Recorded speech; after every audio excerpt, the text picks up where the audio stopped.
I suppose the big cognitive bias, the one that's the most pervasive of all, and I think is particularly relevant to astrology, is confirmation bias. One example would be the fact that we are really, really good at spotting patterns and making connections between things and seeing links. And it's a really important skill. It's the basis of scientific progress. It obviously, back in the day, it would help our ancestors to stay alive by being able to plot the change in the seasons and to look out for predators and to catch prey and so on and so forth, all of those things. But we sometimes overplay it. And so we think we are seeing meaning in what is essentially randomness, and we make connections that aren't actually really there. Now, why would we do that? Well, usually it makes more sense to come to a quick decision that's usually right, depending on what's sometimes called system one thinking.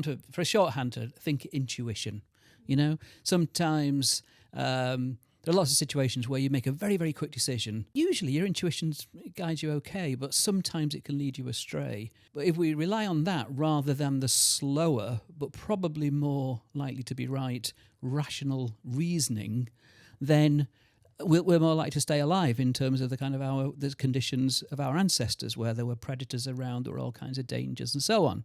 So, and I say our brains are very similar to those of our ancestors. And these kinds of cognitive biases that were all really about kind of, threat detection and making spotting patterns and keeping us alive, they're still with us today.